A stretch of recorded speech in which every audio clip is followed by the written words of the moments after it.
In the dim glow of a roadside diner just off Highway 89, where the scent of greasy fries mingled with the hum of fluorescent lights, a sharp crack echoed like thunder. It wasn't the sound of a plate dropping or a door slamming, it was the slap of a hand against soft, unyielding skin. 17-year-old Emily Carter, confined to her wheelchair since a car accident stole her ability to walk 5 years ago, clutched her cheek, tears welling in her wide blue eyes.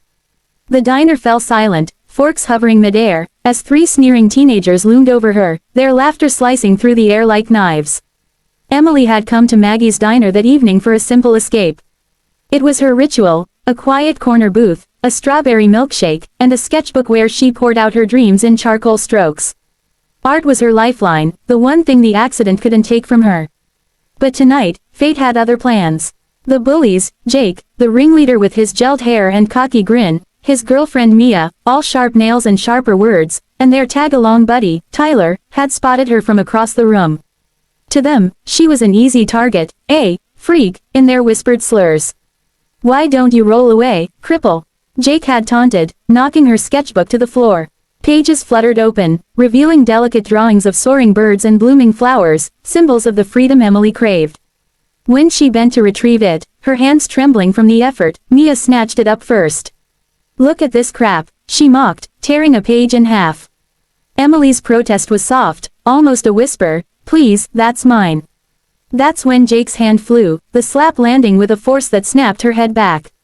The diner patrons gasped, but no one moved. Fear hung thick in the air. These kids were locals, known for their troublemaking, backed by parents who turned a blind eye.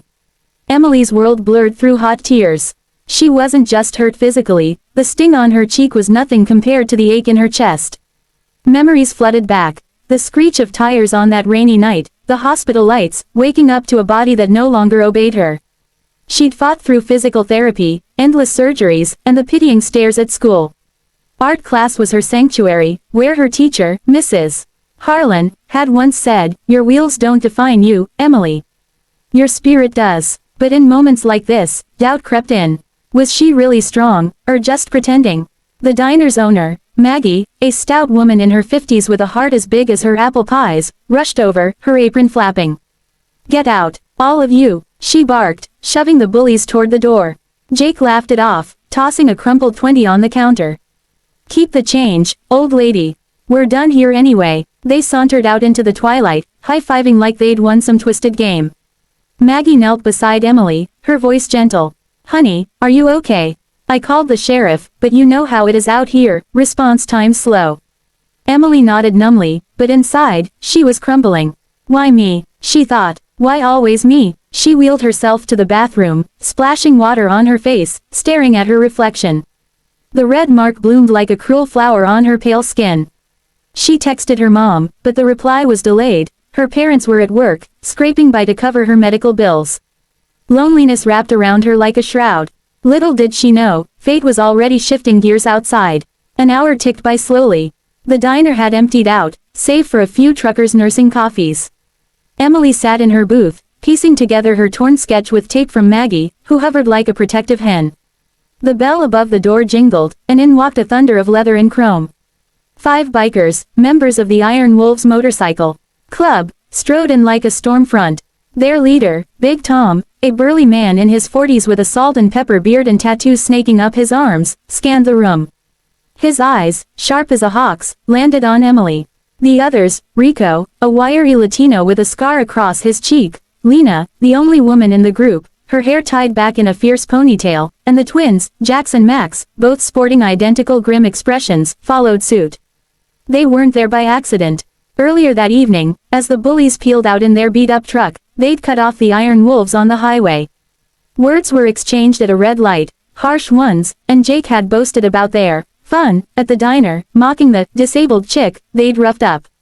Big Tom, whose own daughter had lost a leg in a biking accident years ago, felt a fire ignite in his gut.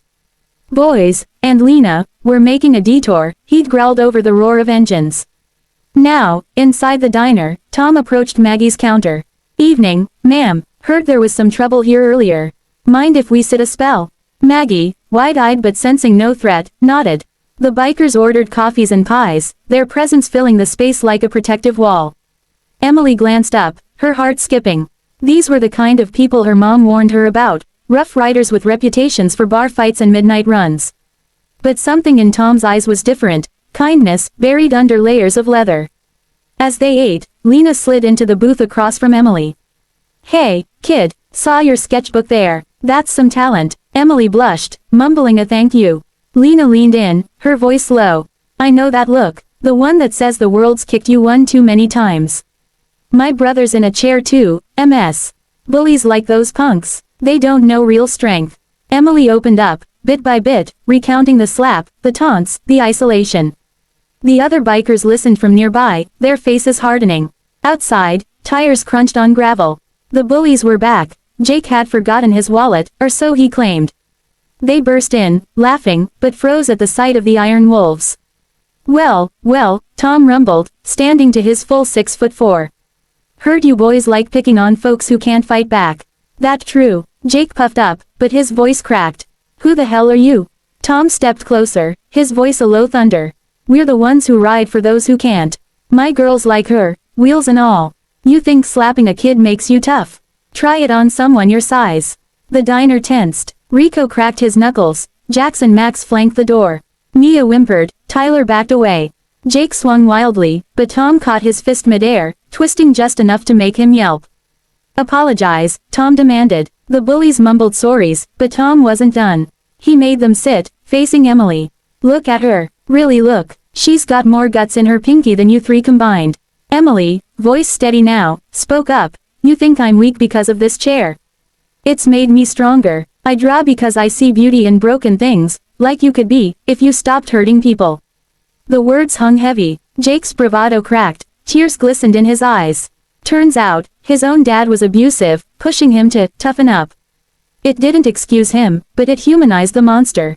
The sheriff arrived then, tipped off by Maggie.